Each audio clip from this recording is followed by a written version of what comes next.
Welcome to 360 Tamil. இன்னைக்கு இந்த வீடியோல நம்ம எந்த படத்தோட எக்ஸ்பிளனேஷன் பத்தி பார்க்க போறோம்னா, கன்னட சினிமால இப்ப ரீசெண்டா வெளியான the second case of Sitaram அப்படின்ற படத்தை பத்தி தான் பார்க்க போறோம். ஆக்சுவலா ஃபர்ஸ்ட் பார்ட்டுக்கும் இந்த பார்ட்டுக்கும் எந்த ஒரு சம்பந்தமும் கிடையாது. அது வேற கதை, இது வேற கதை. இது ஒரு சூப்பரான கிரைம் த்ரில்லர் படம்னு சொல்லலாம். இப்போ இந்த படம் தமிழ் டப்பிங்லயுமே இருக்கு. நான் முதல்ல இந்த படத்தோட பிளாட்டை பத்தி சொல்றேன். நம்ம ஹீரோவை பொறுத்த வரைக்கும் ஒரு ஸ்டேஷன்ல இன்ஸ்பெக்டரா இருக்காரு. இவர் இருக்க ஸ்டேஷன்ல அடுத்தடுத்து கொலைகள் நடக்குது. அதுவும் கொடூரமான கொலைகளா இருக்கு.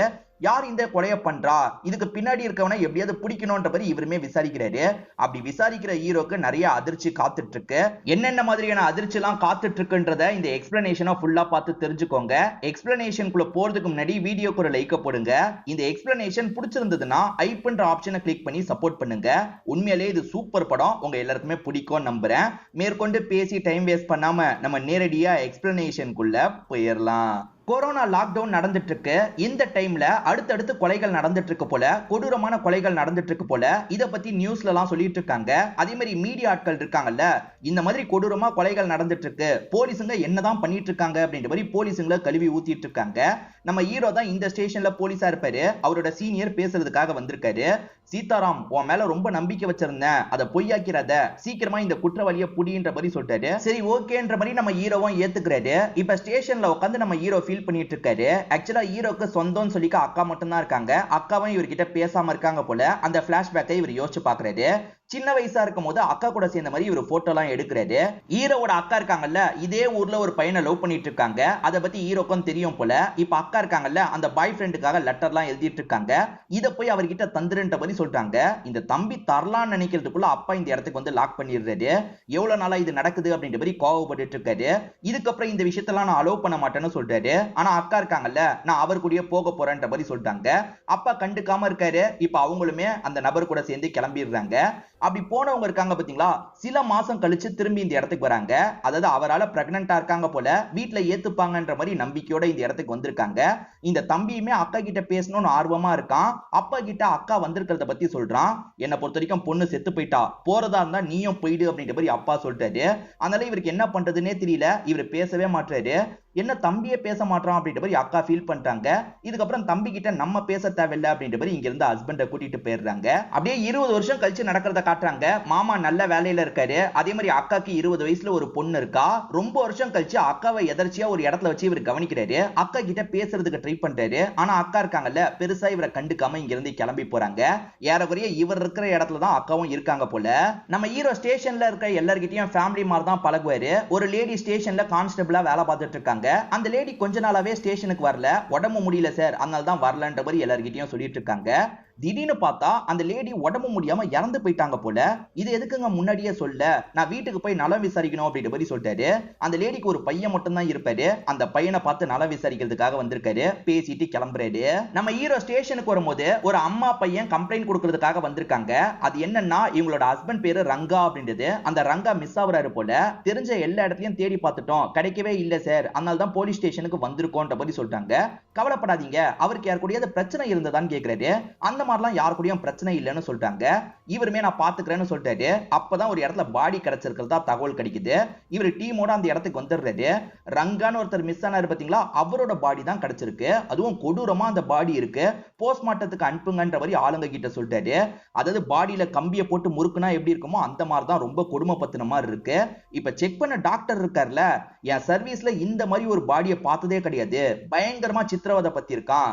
ஏன்னா சீக்கிரமா குத்துனா செத்துருவாருன்றதுக்காக கொஞ்சம் கொஞ்சமா குத்தி கொடுமைப்படுத்தி அதுக்கப்புறம் தான் சாவடிச்சிருக்கான். சாதாரண ஆள் மாதிரி தெரியல சார், கொடூர சைக்கோ மாதிரி தெரியறான், சீக்கிரமா அவனை பிடிச்சிருங்க அப்படின்ற மாதிரிலாம் சொல்லிட்டாரு. நான் பாத்துக்கிறேன் அப்படின்ற மாதிரி ஹீரோவும் ஏத்துக்கிட்டு இங்க இருந்து கிளம்ப ஆரம்பிக்கிறாரு. இப்ப பேரலா செல்வான்ற ஒரு நபரை காட்டுறாங்க. இந்த நபர் என்ன பண்றாருன்னா, வீட்டுல ஒருத்தரை கத்தி வச்சு கொடூரமா குத்திட்டு இருக்காரு. இவர் தான் இந்த கொலையை பண்ணாருன்னு காட்டுறாங்களா என்னன்னு தெரியல. இப்ப ஹீரோ இருக்காருல, அந்த ரங்காவோட வீட்டுல செய்ய வேண்டிய விஷயத்தெல்லாம் செய்யறாரு. ரங்காக்கு பையன் மட்டும் இல்ல, ஒரு பொண்ணும் இருக்காங்க போல. பயங்கரமா ஃபீல் பண்றாங்க. இப்ப பாடியை கொண்டு போலாம்னு நினைக்கும் போது நம்ம ஹீரோவோட அசிஸ்டன்ட் ஒரு ஷாக்கிங்கான விஷயத்த சொல்லிட்டாரு. அது என்னன்னா, இனோன் பாடி கிடைச்சிருக்கு சார், இறந்தவனோட பேரு முகேஷ்னு சொல்லிட்டாரு. அதுக்குள்ள இனோன் பாடியான்னு ஹீரோ ஷாக் ஆகுறாரு. இங்கதான் படத்தோட டைட்டில போடுறாங்க. இந்த பாடியும் காட்டுப்பகுதியில தான் கிடைச்சிருக்கு. அதே மாதிரி கொடுமைப்படுத்தின மாதிரி தான் பாடி கிடைக்குது. டாக்டர் ஏற்கனவே இது சீரியல் கில்லிங்கா இருக்க கூட வாய்ப்பு இருக்கு சார், கவனமா இருங்கன்னு சொல்லியிருப்பாரு. அவர் சொன்ன மாதிரியே அடுத்த பாடி கிடைச்சிருச்சுல, கண்டிப்பா இது சீரியல் கில்லிங் அப்படின்றத இவங்களுமே புரிஞ்சுக்கிறாங்க. இப்போ வரைக்கும் 2 பேர் இறந்து போயிருக்காங்கல்ல, இந்த 2 பேருக்கு காமனா இருக்கிறது யாருன்றத கவனிங்க, அவங்க கிட்ட விசாரணை பண்ணோன்ற மாதிரி சொல்றாரு. இதை தாண்டி என்ன சொல்றாருன்னா, இந்த ஊருக்குள்ள புதுசா யார் வந்தாலும் என்னோட பார்வைக்கு அது வந்துடணும்னு சொல்றாரு. ஆளுங்க சரின்ற மாதிரி ஏத்துக்கிறாங்க. இந்த கில்லர் ரொம்ப கொடூரமானவன் தான், ஆனா வெளியே அது தெரியவே தெரியாது, அந்த மாதிரி தான் அவன் நமக்குள்ள கலந்திருக்க வாய்ப்பு இருக்கு. சோ அவன் எதிர வந்தாலுமே நம்மளால கண்டுபிடிக்க முடியாதுன்ற மாதிரிலாம் சொல்லிட்டு இருக்காரு. அப்படியே கட் பண்ணி செல்வான்ற அந்த நபரை காட்டுறாங்க. அதாவது நடுவுல கொலை பண்ண மாதிரி காமிச்சாங்கல்ல, அவரை காட்டுறாங்க. இப்ப நம்ம ஹீரோ ஒரு ஹோட்டல்ல சாப்பிடுறதுக்காக வந்திருக்காரு. அப்ப அந்த செல்வா இருக்கார்ல, இவருக்கு எதிர வந்து உட்கார்றாரு. இந்த செல்வாவை பொறுத்த வரைக்கும் டீச்சரா வேலை பார்த்தவர் போல. சார் உங்ககிட்ட ஒரு கம்ப்ளைண்ட் கொடுக்கறதுக்காக தான் வந்திருக்கேன்னு சொல்றாரு. ஸ்டேஷனுக்கு வரலாம்னு ஹீரோ கேக்குறாரு. இல்ல சார், என் பொண்ணு சம்பந்தப்பட்ட விஷயம், ஸ்டேஷனுக்கு வந்தா நல்லா இருக்காதுன்னு சொல்றாரு. சரி என்ன விஷயம்னு ஹீரோ கேட்கும் போது இவருமே நிறைய விஷயங்களை எக்ஸ்பிளைன் பண்றாரு. ஒரு பையன் என்னோட பொண்ணை வீட்டுல வந்து டார்ச்சர் பண்ணிக்கிட்டே இருக்கான் சார், லவ் மேட்ரு, டார்ச்சர் பண்ணிக்கிட்டே இருக்கான்ற மாதிரி சொல்றாரு. சார் உங்க ஸ்டேஷன் வேற ஒரு இடத்துல வரும், நீங்க அங்க போய் கம்ப்ளைண்ட் கொடுங்கன்னு சொல்றாரு. சார் ஏற்கனவே 1 மாசத்துக்கு மேல அந்த ஸ்டேஷனுக்கு நான் போயிட்டு இருக்கேன், யாருமே சரியா ரெஸ்பாண்ட் பண்றது இல்ல, வீட்டுக்கு வந்து தட்டிலாம் கேட்க மாட்டாங்க, உங்களை பத்தி நான் கேள்விப்பட்டேன், நீங்க நல்லவரு வல்லவருன்ட்டு, அதனால தான் உங்ககிட்ட வந்திருக்கேன் சார். அந்த பையன் ரொம்ப என்னோட பொண்ணை டார்ச்சர் பண்றான், லவ் டார்ச்சர் பண்ணிட்டு இருக்கான், நீங்க தான் ஏதாவது பண்ணணும் அப்படின்ற மாதிரி சொல்றாரு. கவலைப்படாதீங்க நான் பாத்துக்கிறேன், ஆனா டீடைல் கொடுக்கறதுக்கு ஸ்டேஷனுக்கு வாங்க, முறைப்படி கம்ப்ளைண்ட் கொடுத்தாதான் சரிப்பட்டு வரும்னு சொல்றாரு. இப்ப இவருக்கு ஏதோ ஒரு தகவல் கிடைக்குது, இவருமே கிளம்புறாரு. ரெண்டாவதா முகேஷ்னு ஒருத்தர் கொல்லப்பட்டார்ல, அவரோட ஃப்ரெண்டை பாக்குறதுக்காக தான் வந்திருக்காங்க. கடைசியா முகேஷ் உங்ககிட்ட தான் பேசியிருக்காரு, என்ன விஷயம்ன்ற மாதிரிலாம் கேக்குறாங்க. சார் முகேஷ்க்கு ஒரு 50,000 ரூபாய் தேவைப்பட்டது, அந்த காசு தான் நான் தந்தேன், மத்தபடி எதுவும் இல்லைன்னு சொல்றாரு. சரி முகேஷ்க்கு யார் கூடயாவது பிரச்சனையான்னு கேட்கும் போது, சார் இந்த லோட் இறக்குற பசங்க கூட முகேஷ்க்கு தகராறு இருந்தது சார், அந்த லோட் இறக்குற பசங்களோட ஆக்டிவிட்டியும் சுத்தமா சரியில்லைன்னு சொல்றாரு. சிசிடிவியை செக் பண்ணோம் அப்படின்ற மாதிரி அந்த லோட் இறக்குற பசங்களுக்கும் முகேஷ்க்கும் ஏற்பட்ட சண்டையை பாக்குறாரு. 2 பேருக்குள்ளயும் ஏதோ வாக்குவாதம் மாதிரி ஏற்படுது. இந்த லோட் இறக்குற பசங்க கூட இதுல சம்பந்தப்பட்டிருக்க வாய்ப்பு இருக்கு, இவங்க எங்க இருந்தாலும் தூக்கணும்ன்ற மாதிரி சொல்றாரு. இப்ப இதே கடைக்கு ஒரு பெரியவர் வராரு. வந்தவர் சரக்கு வாங்கிக்கிறாரு. இப்ப பக்கத்துல மீன் பிடிக்கிற மாதிரி ஒரு இடம் இருக்கும், அந்த இடத்துக்கு வந்து சரக்கு அடிச்சுக்கிட்டே மீன் பிடிச்சிட்டு இருக்காரு. இவர் மீன் பிடிச்சிட்டு இருக்கும் போது பக்கத்துல இருந்து சவுண்ட் கேட்டுக்கிட்டே இருக்கு. யாரா அது சவுண்ட் கொடுத்துக்கிட்டே இருக்கீங்கன்னு இவர் பாக்குறதுக்காக போறாரு. அப்படி போனவரை யாரோ அட்டாக் பண்ற மாதிரி நமக்கு காட்டுறாங்க. இப்ப ஹீரோ இருக்கார்ல, அந்த லோட் இறக்குற பசங்க கிட்ட பேசுறாரு. நீங்க தான் ஏதாவது பண்ணீங்களான்ற மாதிரி கேக்குறாரு. சரி எங்களுக்கு சம்பள பாக்கி இருந்தது, அது ரிலேட்டடா சண்டை போட்டோம், மத்தபடி எதுவும் இல்லைன்னு சொல்றாங்க. இந்த சமயம் அந்த செல்வா மாஸ்டர் இந்த இடத்துக்கு வந்துடுறாரு. வந்தவர் என்ன பண்றாருன்னா, சார் தொல்லை பண்ற பையனோட பேரு ரகு சார், இதுதான் ரகுவோட போட்டோன்ற மாதிரி போட்டோவை தராரு. கவலைப்படாதீங்க நான் என்ன ஏதுன்றத பாக்குறேன், நீங்க கிளம்புங்கன்ற மாதிரி சொல்றாரு. சரி ஓகேன்ற மாதிரி செல்வாவும் கிளம்புறாரு. இப்பதானே 2வது சாவை பத்தி விசாரணை பண்ணிட்டு இருந்தாரு, அதுக்குள்ள 3வது ஒருத்தர் இறந்து போயிடுறாரு. அதாவது சரக்க வாங்கிட்டு மீன் பிடிக்கிறதுக்காக ஒருத்தர் வந்தாரு பாத்தீங்களா, அவர் இறந்து போயிருக்காரு. என்னடா இது அடுத்தடுத்து இறந்து போயிட்டு இருக்காங்க, என்னதான் பண்றது அப்படின்ற மாதிரி யோசிக்கிறாரு. அந்த பகுதியில வண்டியில இருந்து உடைஞ்ச மாதிரி ஒரு பீஸ் கிடைக்குது. ஏதோ பழைய வண்டியில இருந்து உடைஞ்ச மாதிரி பீஸ் கிடைச்சிருக்கு, இதை எடுத்து வச்சுக்கோங்க அப்படின்ற மாதிரி ஆளுங்க கிட்ட சொல்லிட்டாரு. டாக்டர் அதே பேட்டர்ன்ல தான் இந்த கொலையும் நடந்திருக்கு அப்படின்ற மாதிரி சொல்றாரு. இது வரைக்கும் கொல்லப்பட்ட எல்லாருக்குமே பொண்ணுங்க இருக்காங்க. அது ஹீரோவோட மைண்டுக்குள்ள ஓடிட்டு இருக்கும் போது ஆளுங்க கூப்பிட்டு டிஸ்டர்ப் பண்ணிடுறாங்க. இப்ப ஹீரோ இருக்காரு பாத்தீங்களா, இவரோட கன்னை எடுக்கலாம்னு நினைச்சா கபோர்டு திறந்திருக்கு. கபோர்ட்ல தான் என்னோட கன்னு வச்சேன், இப்ப கன்னு மிஸ்ஸிங்னு சொல்றாரு. சார் ஸ்டேஷனுக்கு வந்து யாராவது எடுத்திருப்பாங்களா, அந்த லோடு இறக்குற பசங்க கிட்ட கடைசியா விசாரிச்சீங்கல்ல, அவங்க கூட எடுத்திருக்க வாய்ப்பு இருக்குன்ற மாதிரி சொல்லிட்டாங்க. அவனுங்களை லாக் பண்ணும் அப்படின்ற மாதிரி இவர் திரும்பி லாக் பண்ணிடுறாரு. அவனுங்க முகேஷ் கொலையில சம்பந்தப்படலன்றதுக்காக தான் விட்டுருப்பாரு. இப்ப திரும்பி லாக் பண்ணி கன்னை எடுத்தீங்களான்னு போட்டு அடிச்சிட்டு இருக்காரு. ஆனா இந்த பசங்க கன்னை எடுத்திருக்க மாட்டாங்க. செல்வா வந்தாரு பாத்தீங்களா, அவர் தான் கன்னை தூக்கிட்டு போயிருக்காரு. இப்ப அப்படியே கட் பண்ணி நம்ம ஹீரோவை காட்டுறாங்க. செல்வா தந்தா அந்த ரகுவோட போட்டோவை பாக்குறாரு. இப்ப கூட இவருக்கு செல்வா மேல டவுட் வர மாட்டேங்குது. வந்து அவர் எடுத்துட்டு போயிருக்க வாய்ப்பு இருக்குன்னு யோசிக்க மாட்டாரு. இந்த ரகு அந்த மாஸ்டரோட பொண்ணை தொல்லை பண்ணிக்கிட்டே இருக்கானா, இவனை பத்தி கொஞ்சம் விசாரிங்கன்ற மாதிரி ஆளுங்க கிட்ட சொல்றாரு. ஆளுங்களும் சரின்ற மாதிரி அந்த போட்டோவை வாங்கிட்டு போறாங்க. அப்படி வாங்கிட்டு போன நபருக்கு இந்த போட்டோவை நம்ம எங்கேயோ பார்த்திருக்குமேன்ற மாதிரி தோண ஆரம்பிக்குது. இப்ப அங்க இருக்க போர்டுல செக் பண்றாரு. அப்படி செக் பண்ணும்போது இந்த நபர் 3 மாசத்துக்கு மேல மிஸ்ஸிங் அப்படின்றது தெரிய வருது. சார் இவன் 3 மாசமா மிஸ்ஸிங் அப்படின்ற மாதிரி ஹீரோ கிட்ட சொல்லிட்டாரு. என்னங்க சொல்றீங்க, அவன் தொல்லை பண்ணதா அவர் சொன்னாரு. சரி அந்த பையனோட மிஸ்ஸிங் கம்ப்ளைண்ட் கொடுத்தது யாரு, வர வைங்கன்ற மாதிரி சொல்லிட்டாரு. ரகுவோட அம்மா தான் மிஸ்ஸிங் கம்ப்ளைண்ட்டா தந்திருப்பாங்க. இப்ப ஸ்டேஷனுக்கு வந்தவங்க பையன் கடஸ்டானான்னு கேக்குறாங்க. பையன் கிடைக்கல. எத்தனை மாசமா முதல்ல மிஸ்ஸிங்னு கேக்குறாரு. 3 மாசமானு சொல்லிட்டாங்க. 3 மாசமா மிஸ்ஸிங்ல இருக்க பையன் எப்படி மாஸ்டரோட பொண்ணை தொல்லை பண்ணுவான் அப்படின்ற மாதிரி இவர் கேக்குறாரு. சார் அந்த மாஸ்டரா அவர் கொஞ்சம் மென்டலா பாதிக்கப்பட்டவர் சார், அவர் சொல்றதெல்லாம் நீங்க பெருசா எடுத்துக்காதீங்க அப்படின்ற மாதிரி சொல்லிட்டாங்க. என்ன சொல்றீங்க, மென்டலா பாதிக்கப்பட்டவரா அப்படின்ற மாதிரி கேக்குறாரு. ஆமா சார், அவரை பத்தி ஊருக்குள்ள விசாரிச்சு பாருங்க உங்களுக்கே தெரியும்னு சொல்லிட்டாங்க. மாஸ்டரோட பொண்ணு 3 மாசத்துக்கு முன்னாடியே இறந்து போயிட்டான்ற மாதிரி இந்த லேடி சொல்றாங்க. இவருமே கிளம்பி பக்கத்து ஸ்டேஷனுக்கு வந்துடுறாரு. ஆக்சுவலா மாஸ்டர் பொண்ணு இறந்து போனது இங்க கேஸா ஃபைல் ஆயிருக்கு. அந்த பொண்ணு தற்கொலை பண்ணி தான் இறந்து போயிருக்காங்க போல. அந்த மாஸ்டர் என் பொண்ணை தொல்லை பண்றதுக்கு ஒருத்தன் வரான்ற மாதிரி முதல்ல இந்த ஸ்டேஷனுக்கு வந்து சொல்லியிருக்காரு. அந்த மாஸ்டர் மென்டலா பாதிக்கப்பட்டிருக்காருன்றத புரிஞ்சு இவங்க அனுப்பி விட்டுருப்பாங்க. ஆக்சுவலா அந்த மாஸ்டரோட ஒய்ஃப் பல வருஷத்துக்கு முன்னாடி எரிஞ்சு போன மாதிரி இறந்து போயிருப்பாங்க. சோ அவர்கிட்ட பேசும்போது தான் இதெல்லாம் தெரிஞ்சது சார் அப்படின்ற மாதிரி ஃபைல் எல்லாம் காமிச்சிட்டு இருக்காங்க. அப்ப சில ஃபைல் கீழே விழுந்துருது. சாரின்ற மாதிரி ஹீரோவும் அந்த ஃபைல் எல்லாம் எடுத்து தராரு. இப்ப மாஸ்டரை பத்தி மத்தவங்க கிட்ட விசாரிக்கிறாரு. அவர் ஒரு ஸ்கூல்ல வேலை பார்த்தார்ல, அங்க மென்டல் மாதிரி நடந்துப்பாரு, தனியாலாம் பேசிப்பாரு, அதனாலேயே வேலையை விட்டு தூக்கி இருப்பாங்க. எல்லாருமே அவர் மென்டலா பாதிக்கப்பட்டவர்னு சொல்லிட்டாங்க. அவர் மேல ஒரு கண்ணை வச்சுக்கோங்கன்ற மாதிரி ஆளுங்க கிட்ட சொல்லிட்டாரு. ஆளுங்களுமே அவரோட வீட்டுல ஒட்டி கேட்டுட்டு இருக்காங்க. அவர் வீட்டுக்குள்ள கத்திய வச்சு யாரையோ குத்துற மாதிரி சவுண்ட் கேக்குது. சாவுடான்னு குத்துற மாதிரி சவுண்ட் கேக்குது. சரி, இந்த மாதிரிலாம் சவுண்ட் கேக்குதுன்னு ஹீரோ கிட்ட சொல்லிட்டாங்க. அப்ப இன்னைக்கு அவரோட வீட்டுக்குள்ள நுழைய வேண்டியதான் அப்படின்ற மாதிரி இவருமே யோசிக்கிறாரு. இப்ப மாஸ்டர் செல்வாவை நமக்கு காட்டுறாங்க. வீட்டுல தனியா இருக்கும் போது சிலர் கற்பனையா திரியிறாங்க. இவரை பைத்தியம்னு சொல்றாங்க. நான் பைத்தியம் இல்லன்ற மாதிரி இவருமே கோவம்லாம் பட்டுட்டு இருக்காரு. இப்படி கோவப்பட்டு இருக்கும் போது ரூம்குள்ள 2 பேர் ரொமான்ஸ் பண்ற மாதிரி சவுண்ட் கேக்குது. அதாவது இவரோட பொண்ணோ ரகுன்ற பையனோ ரொமான்ஸ் பண்ற மாதிரி சவுண்ட் கேக்குது.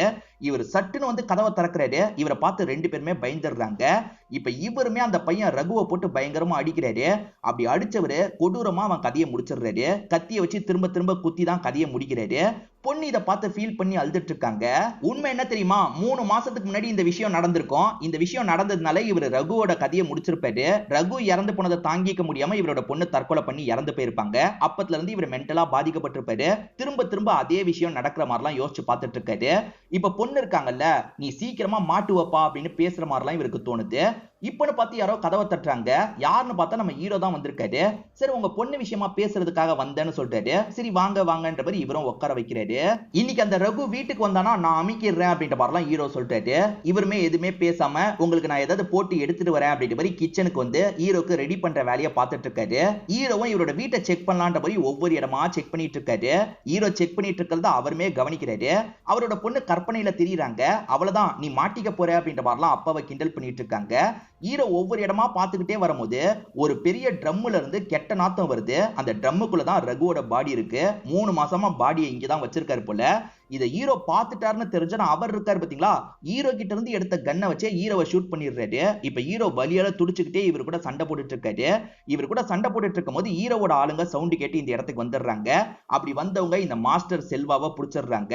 இவர் தான் மத்த கொலையும் பண்ணிருக்க வாய்ப்பு இருக்கு, என்ன ஏதுன்றதை விசாரிக்கணும் அப்படின்ற மாதிரி யோசிக்கிறாங்க. இப்ப இவருமே அடிப்பட்டதுக்கு ட்ரீட்மெண்ட்லாம் பண்ணிடுறாரு. சீனியருமே குற்றவாளியை புடிச்சிட்ட போல பாராட்டுக்கள் அப்படின்ற மாதிரி இவரை பாராட்டிட்டுலாம் இருக்காரு. இவர் தான் மத்த கொலையும் பண்ணிருக்காருன்னு முடிவு எடுத்துறாங்க. ஏன்னா மென்டலா பாதிக்கப்பட்டிருக்காருல, அதனால கூட பண்ணிருக்கலாம்னு யோசிக்கிறாங்க. இவங்க ஸ்டேஷன்லயே முத்துன்னு ஒரு போலீஸ் இருப்பாரு. அவர் 2 நாளா மிஸ் ஆகுறாரு. 2 நாளா முத்து எதனால வரலன்ற மாதிரி இவங்களுக்குள்ள பேசிட்டு இருக்காங்க. இப்ப அப்படியே கட் பண்ணி ஒரு பழைய வீட்டை காட்டுறாங்க. அந்த வீட்டுக்குள்ளதான் முத்துவை யாரோ டார்ச்சர் பண்ணி சாவடிச்சு வச்சிருக்கிறது தெரியுது. இங்கதான் படத்தோட இன்டர்வல போடுறாங்க.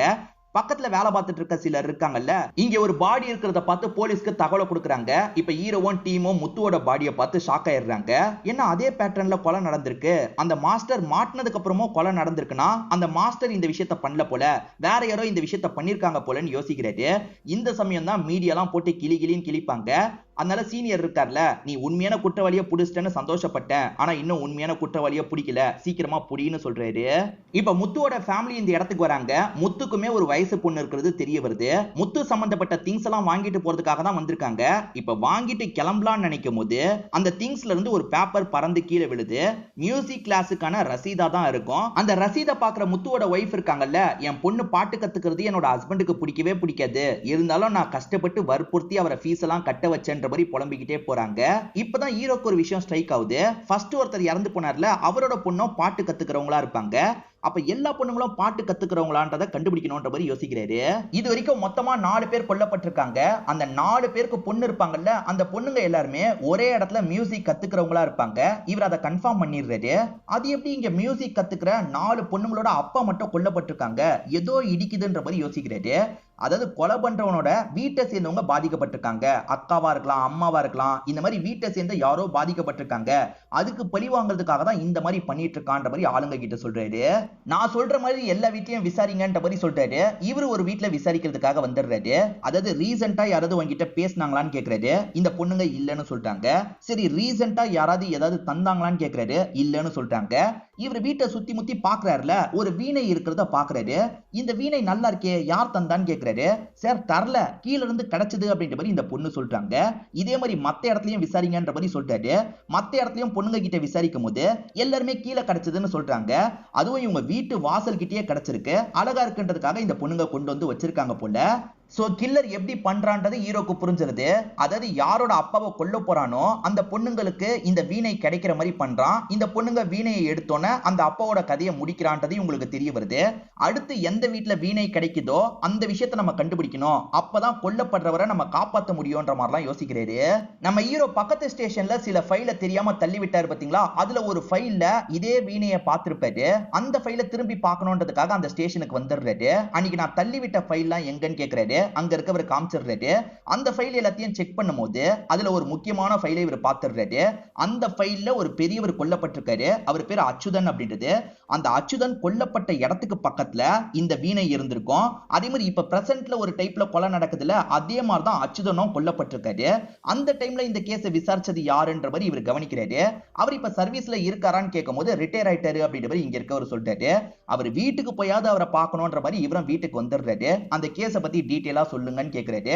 இவருமே சொல்றன்ற மாதிரி ஸ்டார்டிங்ல இருந்து சொல்ல ஆரம்பிக்கிறாரு.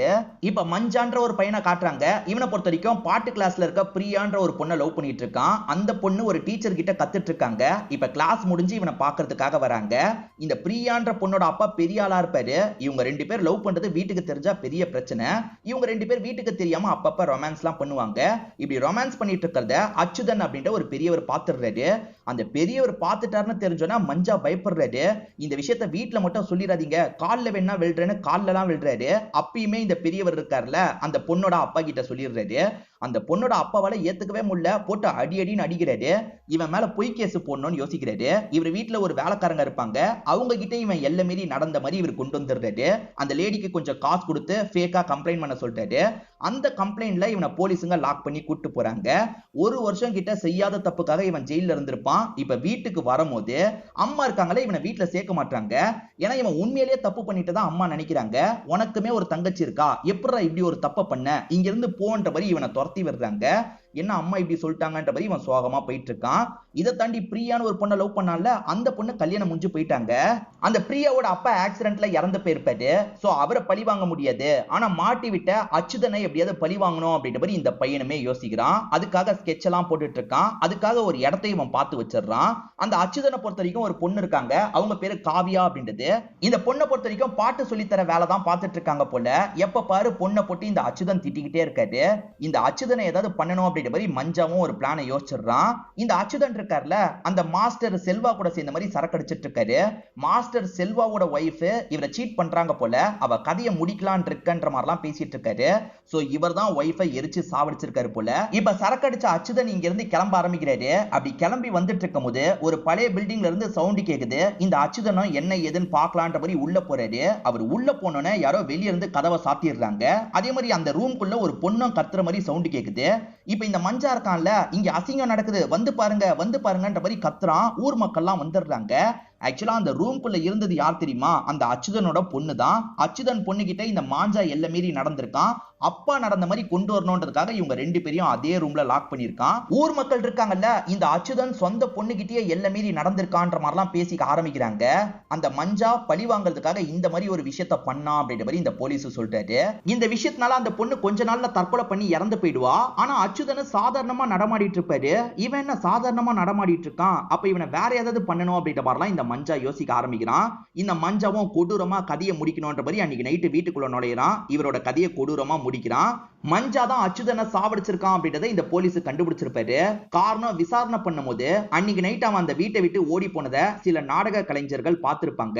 மஞ்சா தான் இந்த கொலையை பண்ணான்ற மாதிரி இவர் தேடி இருப்பாரு. கடைசி வரைக்கும் அந்த மஞ்சாவை என்னால பிடிக்க முடியலன்ற மாதிரிலாம் சொல்லிட்டாரு.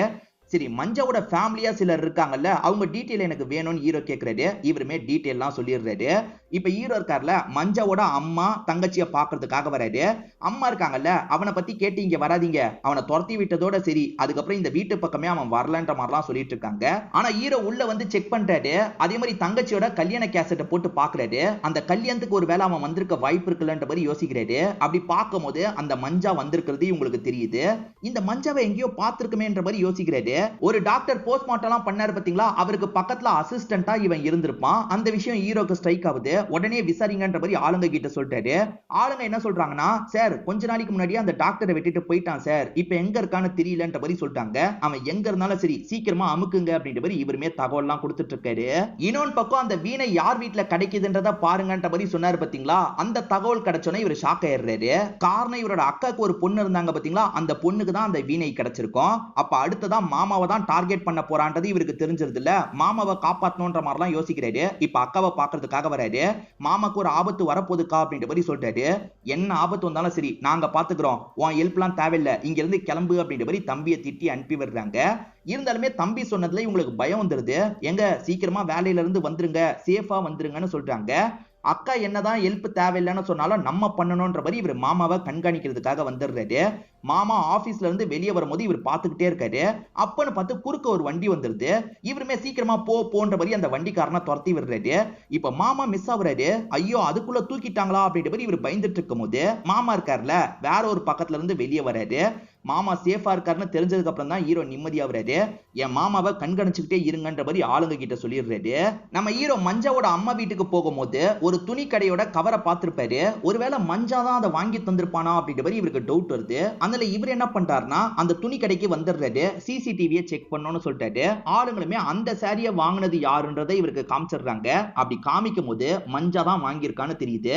சோ மஞ்சா ஃபேமிலி கூட சேர்ந்துட்டான். ஃபேமிலி போய் சொல்றாங்க, அவன் அந்த வீட்டுல தான் இருக்கான், வீட்டுக்குள்ள நுழையணும்ன்ற மாதிரி சொல்லிட்டாரு. உண்மையிலேயே மஞ்சா இருக்கான்ல, அம்மா கூட தான் இருக்கான், ஒளிஞ்சிருக்கான் போல. இப்ப போலீஸுங்க வீட்டுக்கு வந்துட்டு இருக்கிறத வீட்டுக்குள்ள இருந்து அவன் கவனிச்சிட்டு இருக்கான். ஒளிஞ்சுக்கணும் அப்படின்ற மாதிரி ஒவ்வொரு இடமா ஒளிஞ்சுக்கிட்டே இருக்கான். ஆனா போலீஸுங்க கண்டுபிடிச்சு இவனை பிடிக்கிறதுக்கு ட்ரை பண்றாங்க. அப்படி பிடிக்கிறதுக்கு ட்ரை பண்ற 2 போலீஸை இவன் கொடூரமா தாக்கிட்டு இருக்கான். அப்படி தாக்கிட்டு இருக்கும் போது நம்ம ஹீரோ இந்த இடத்துக்கு வந்துடுறாரு. ஹீரோ இவனை போட்டு அடி அடின்னு அடிக்கிறாரு. ஒரு ஸ்டேஜ்ல ஹீரோ இவனை பிடிச்சிடுறாரு. லவ் பண்றது தப்பா சார், அதுக்கு போய் அந்த பிரியாவோட அப்பா அந்த மாதிரி ஒரு விஷயத்தை பண்ணிட்டாரு, என் லைஃபையே ஸ்பாயில் பண்ணிட்டாரு, அதுக்கு அந்த அச்சுதனும் காரணம், அதுக்காக தான் அவனும் அவனோட பொண்ணும் சேர்ந்து இருக்க மாதிரி அவனை சிக்க வச்சேன். அதுல அவன் கஷ்டப்படுவான்னு பார்த்தா எந்த ஒரு கஷ்டமும் படாம நார்மலா சுத்திட்டு இருந்தான். அதனால தான் அவனை சாவடிக்கணும்னு முடிவு பண்ணேன். அந்த நாள் நைட்டு அவனோட வீட்டுக்குள்ள நுழைஞ்சன்ற மாதிரி இவன் சொல்றான். இவன் நுழைஞ்சு கொலை பண்றதுக்காக வந்திருப்பான். பிரச்சனை என்னன்னு பாத்தீங்கன்னா அதுக்கு முன்னாடியே யாரோ அவனை சாவடிச்சிருப்பாங்க. ஏன்னா நமக்கு முன்னாடியே யாரோ சாவடிச்சிட்டாங்க அப்படின்ற மாதிரி இந்த மஞ்சா பயந்திருப்பான். வேகமா அங்க இருந்து ஓடி இருப்பான். அப்படி இவன் ஓடும் போதுதான் அந்த நாடக கலைஞர்கள் பார்த்திருப்பாங்க. இவன் என்ன சொல்றான்னா, கொல்றதுக்காக போனேன், ஆனா நான் கொலை பண்ணலன்ற மாதிரி சொல்றான்.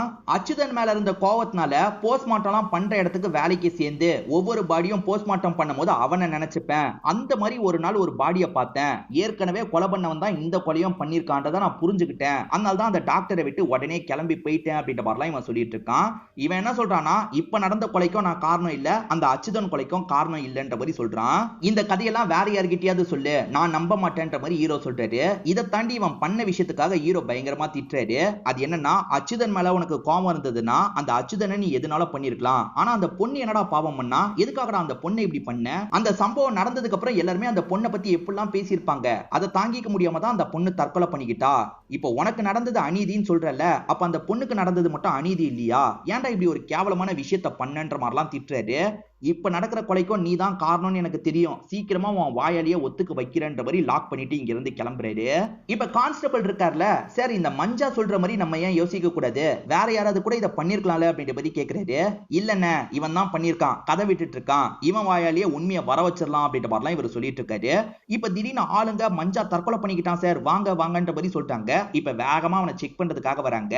ஹீரோ பேசினதுல அவனுக்கு குற்ற உணர்ச்சி ஏற்பட்டிருக்கும், அதனால தான் தற்கொலை பண்ணிக்கிட்டான் போல. காப்பாற்ற முடியாம அவன் இறந்து போயிடுறான். இதுக்கப்புறம் கொலை நடக்காது, இவன் தான் கில்லர்ன்ற மாதிரி இவர் யோசிச்சுட்டு இருக்காரு. அப்பன்னு பார்த்து ஸ்டேஷனுக்கு அக்கா வராங்க. மாமா வீட்டுக்கே வரல, மாமா மிஸ் ஆயிட்டாரு அப்படின்ற மாதிரி சொல்லிட்டாங்க. மாமா மிஸ் ஆயிட்டார்னா அப்ப உண்மையான குற்றவாளியை நம்ம இன்னும் கண்டுபிடிக்கல போல அப்படின்ற மாதிரி இவர் யோசிக்கிறாரு. இப்ப ஹீரோ இது வரைக்கும் நடந்த எல்லா விஷயத்தையும் யோசிச்சு பாக்குறாரு. மஞ்சா பேசும்போது ஒரு விஷயத்த சொல்லியிருப்பான், எனக்கு தான் அவன் மேல கோவம், என்ன தாண்டி யாருக்கோ கோவம் இருந்திருக்கு, அவன் தான் இப்படி பண்ணிருக்கான் போலன்ற மாதிரி சொல்லியிருப்பான். இதை தாண்டி இவர் போலீஸ் கிட்ட விசாரிக்கும் போது போலீஸ் ஒரு விஷயத்த சொல்லியிருப்பாரு.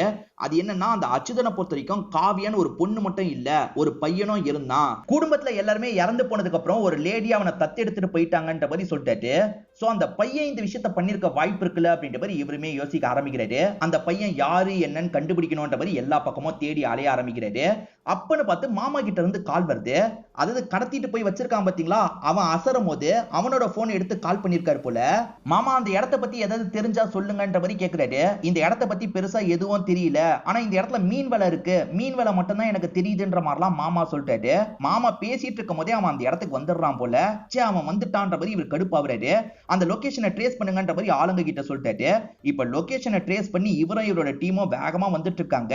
ஒரு வண்டியில தான் லொகேஷன் காட்டுது. இவங்களுமே அந்த வண்டியை அமைக்கிறாங்க. அந்த வண்டிக்குள்ள யாரோ போனை போட்டிருக்காங்க. அதாவது சம்பந்தப்பட்டவன் போலீஸ் ட்ரேஸ் பண்ணி வர வாய்ப்பு இருக்குன்றதுக்காக போனை இப்படி தூக்கி போட்டிருக்கான் போல. மாமா கொஞ்ச நேரம் பேசினாரு பாத்தீங்களா, அந்த சமயம் மாமா சொன்னது என்னன்றது இவர் யோசிக்கிறாரு. மீன் வலை இருக்குன்னு மாமா சொல்லியிருப்பாரு. இதை தாண்டி மாமா பேசும்போது அங்க ரேடியோ ஓடிட்டு இருக்க மாதிரி ஒரு சவுண்ட் கேக்குது. இந்த சவுண்ட் எங்கேயோ கேட்டிருக்குமே யோசிக்கிறாரு. ஆக்சுவலா பாட்டு கிளாஸ்க்கு போனாரு பாத்தீங்களா, அங்க இதே மாதிரி ஒரு ரேடியோல சவுண்ட் கேட்டுக்கிட்டே இருந்திருக்கும். அந்த சவுண்டா இல்ல வேற ஒரு இடத்துல கேட்ட சவுண்டான்னு யோசிக்கிறாரு. இவரோட ஸ்டேஷன்ல இருக்க ஒரு கான்ஸ்டபிள் லேடி இறந்து போனதுக்கு வீட்டுக்கு போய் பையனுக்கு ஆறுதல் சொன்னாரு பாத்தீங்களா, அந்த பையனுமே ரேடியோல பாட்டு கேட்டுட்டு இருந்திருப்பான். அந்த சமயம் தான் இவர் அந்த இடத்துக்கு போயிருப்பாரு. அந்த பையன் தான் அப்படின்ற மாதிரி இவர் யோசிக்கிறாரு. ஏன்னா அந்த பையன் வீட்டுக்கு பக்கத்துல மீன் வலைலாம் தொங்க விடப்பட்டிருக்கும். இதை தாண்டி அந்த பையன் ஒரு பழைய வண்டி வச்சிருப்பான். அந்த வண்டி தான் மாமாவை இவர் பார்த்துட்டு இருக்கும் போது குறுக்க வந்திருக்கும். நிச்சயமா அவன் தான் இதுக்கு பின்னாடி இருக்கான்ற மாதிரிலாம் யோசிக்க ஆரம்பிக்கிறாரு. இவர் ஆறுதல் சொல்றதுக்காக அவன் வீட்டுக்கு போகும்போது கட்டி பிடிச்சிருப்பாரு. அவன் ஃபேஸ காமிச்சிருக்க மாட்டாங்க. இப்பதான் அவனோட ஃபேஸ நமக்கு காட்டுறாங்க. ஹீரோ கெஸ் பண்ணது சரிதான், இவன் தான் இதுக்கு பின்னாடி இருக்கான் போல. ஏன்னா இவன் வீட்டுக்குள்ள வரும்போது அந்த வீட்டுக்குள்ள ஹீரோவோட மாமா கட்டி வைக்கப்பட்டிருக்காரு. இந்த மாமாவை போட்டு டார்ச்சர் பண்றான். இங்கதான் இவனோட பிளாஷ்பேக்கை நமக்கு காட்டுறாங்க. இவனோட பேரை நம்ம வினய்னு வச்சுக்கலாம். இந்த வினயை பொறுத்த வரைக்கும் காவியாவோட தம்பியா இருப்பான். அக்கா பாட்டு கிளாஸ் எல்லாம் சொல்லி தந்துட்டு இருக்கும் போது சந்தோஷமா பார்த்துட்டு இருக்கான். இவனோட அப்பா தான் அச்சுதனா இருப்பாரு. அந்த அச்சுதன் பசங்களை கண்டுக்கவே மாட்டாரு. எப்ப பாரு சரக்கு சரக்குன்னு தான் இருப்பாரு. அக்கா வீட்லயும் மியூசிக்லாம் பிராக்டிஸ் பண்ணுவாங்க. எப்ப பாரு மியூசிக் சவுண்ட் கேட்டுக்கிட்டே இருக்கணுமா, மியூசிக்லாம் பண்ணாது அப்படின்ற மாதிரி அச்சுதன் பயங்கரமா சத்தம் போடுவாரு. சோ அப்பவே இவங்க ரெண்டு பேருக்கும் பெருசா பிடிக்காது. இந்த மாதிரி சமயத்துல தான் அந்த மஞ்சா பண்ண வேலையில அப்பா இவங்க கிட்ட தப்பா நடந்த மாதிரி ஒரு விஷயம் வந்துரும். இத பத்தி ஊர்க்காரங்க எல்லாம் பேசுறாங்கல்ல, இதை கேட்டு கேட்டு அக்கா ஃபீல் பண்றாங்க. தம்பியும் சமாதானப்படுத்தணும்னு யோசிக்கிறான். இப்ப அக்காக்காக ஒரு வீணையை ரெடி பண்ணிடுறான். அதாவது கடையில சொல்லி ரெடி பண்ணிடுறான். அக்காக்கு தரலான்ற மாதிரி வீட்டுக்கு வரான். பார்த்தா அக்கா தற்கொலை பண்ணி இறந்து போயிருக்காங்க. உண்மையில அச்சுதன் அதெல்லாம் பண்ணிருக்க மாட்டாரு. ஊர்க்காரங்க தப்பா புரிஞ்சு இந்த மாதிரிலாம் பேசுறாங்க. இப்ப பொண்ணு இறந்து போனதை நினைச்சு அச்சுதன் ஃபீல் பண்ணிட்டு இருக்காரு. ஆனா இதை பார்த்துட்டு இருக்க பையன் அச்சுதன் மேலதான் கோவப்படுறான். ஏன்னா இவனை பொறுத்த வரைக்கும் இந்த கிழவன் தான் இப்படி பண்ணிருக்கான்ற மாதிரி அப்பா மேல பயங்கரமா கோவப்பட்டு இருக்கான். இவர் கதையை நம்ம முடிக்கணும்ன்ற மாதிரி அன்னைக்கு நைட்டு இவன் தான் அவரோட கதையை முடிச்சிருப்பான். அக்கா பாடினது ரெக்கார்டர்ல இருக்கும். அதை திரும்ப திரும்ப இந்த வினய் கேட்டுட்டு இருக்கான். வினய் இப்ப அனாதையா மாறிட்டான்ல, ஒரு லேடி இவனை தத்தெடுக்கிறாங்க. தத்தெடுக்கிறது யாருன்னு பாத்தீங்கன்னா ஹீரோவோட அசிஸ்டன்டா இருக்க கான்ஸ்டபிள் லேடியா தான் இருப்பாங்க. அவங்களுமே சொந்த பையன் மாதிரிலாம் வளர்த்துட்டு இருக்காங்க. சந்தோஷமா இருக்கிறதுனால இவன் பழசெல்லாம் மறந்து நிம்மதியா தான் இருந்துட்டு இருக்கான். ஒன்ஸ் இந்த அம்மா இறந்து போயிடுறாங்க, உடம்பு முடியாம இறந்து போயிடுறாங்க. இதனால இவனுக்கு பழைய விஷயங்கள்லாம் ஞாபகம் வருது. அதுதான் அக்காவோட ஞாபகம், அச்சுதனோட ஞாபகம்லாம் வருது.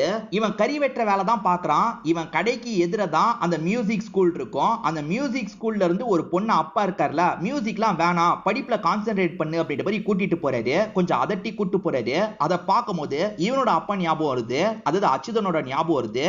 அக்காவை பாட விடாம கெடுத்தார்ல, அந்த மாதிரி இந்த அப்பாக்களும் கெடுக்கிறாங்க, இவங்களை ஏதாவது பண்ணணும்ன்ற மாதிரி யோசிக்கிறான். இப்ப கோவத்துல அவங்க எல்லாரையும் கொலை பண்ணிட்டு இருக்கான். அதாவது பொண்ணுங்க படிப்புல கான்சென்ட்ரேட் பண்ணோம், இந்த மியூசிக்ல டைமை வேஸ்ட் பண்ணக்கூடாதுன்றதுக்காக தான் அப்பாக்கள் அப்படி கூட்டு போவாங்க. ஆனா இவரோட அப்பாவை நினைச்சு கோவப்படுறாரு. அதனால ஒவ்வொருத்தரையா காலி பண்றாரு. நம்ம ஹீரோவோட அக்கா பொண்ணுமே மியூசிக் கத்துட்டு இருப்பாங்க. மாமா அங்க இருந்து கூட்டு போயிருப்பாரு. அதை பார்த்துதான் இவன் மாமாவை டார்கெட் பண்ணிருக்கான் அப்படின்றது நமக்கு தெரிய வருது. இவன் தான்றதை ஹீரோ கண்டுபிடிச்சிட்டார்ல, இவன் வீட்டுக்குள்ள நுழையிறாரு. அந்த சமயம் இவன் வீட்டுல இல்ல போல. இவருமே மாமாவை காப்பாத்திரலான்ற மாதிரி கட்டெல்லாம் கழட்டிட்டு இருக்காரு. அப்பன்னு பார்த்தா அவன் அந்த இடத்துக்கு வந்துடுறான். பின்னாடி இருந்து இவர் அட்டாக் பண்றான். இவருமே தடுத்து சண்டை போட்டுட்டு இருக்காரு. மாத்தி மாத்தி ரெண்டு பேருமே சண்டை போடுறாங்க. அந்த சமயம் அந்த ரெக்கார்டர் இருக்கு பாத்தீங்களா, கீழே விழுந்து உடைஞ்சிருது.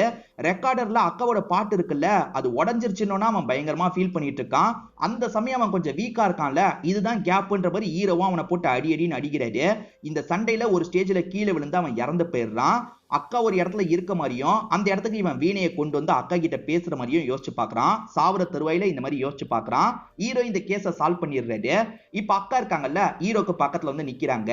இத்தனை வருஷம் பேசாம இருந்த அக்கா திரும்பி பேச ஆரம்பிச்சிட்டாங்க அப்படின்ற மாதிரி காமிச்சு இந்த படத்தை முடிச்சிடுறாங்க.